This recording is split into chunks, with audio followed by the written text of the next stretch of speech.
શહેર કોંગ્રેસ પ્રમુખ સહિતના આગેવાનોએ લઠ્ઠાકાંડના દર્દીઓની મુલાકાત લીધી।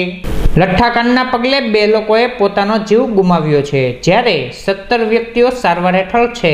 આ લઠ્ઠાકાંડના પગલે શહેર કોંગ્રેસ પ્રમુખ લાલભા ગોહિલ અને તેમની ટીમે દર્દીઓની સહટી હોસ્પિટલ ખાતે મુલાકાત લીધી હતી।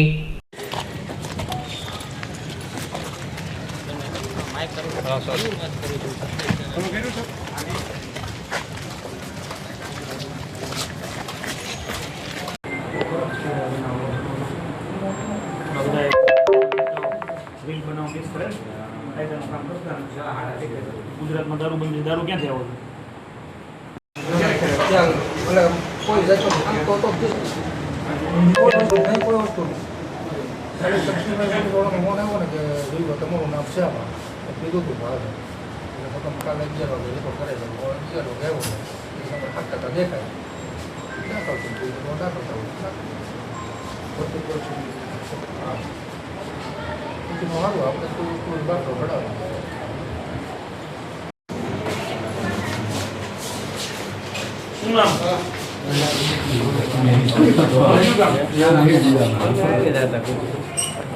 फोन कर बोलो में दाखिल थी जाओ कि तुमने तबीयत खराब થઈ ગઈ ના તબિયત સારી હતી એ ખબર પડી છે નહીં આવું છે તમને માર આવ્યો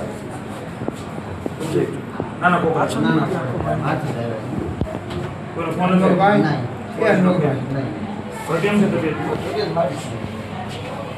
ભાવનગર માટે એક શરમજનક ઘટના કહી શકાય એવી આ ઘટના બની છે। આ રાજ્યના ગૃહમંત્રી કઈ રીતે કાયદાની વાત કરે છે અને કાયદામાં રહેશો તો ફાયદામાં રહેશો।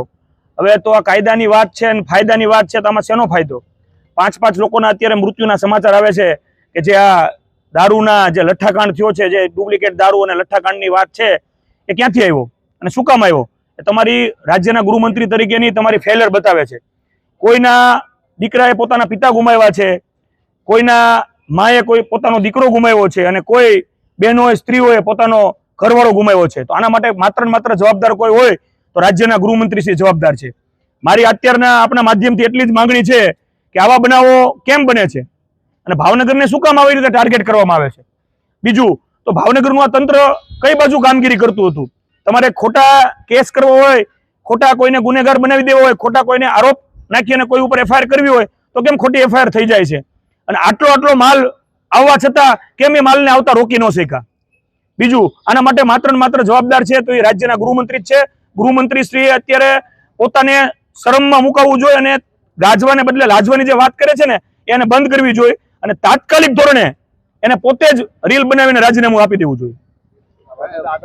આગળના કાર્યક્રમો અમારા પ્રદેશના નેતાઓને પણ અમે જાણ કરી છે આ બાબતની, આ બનાવોની।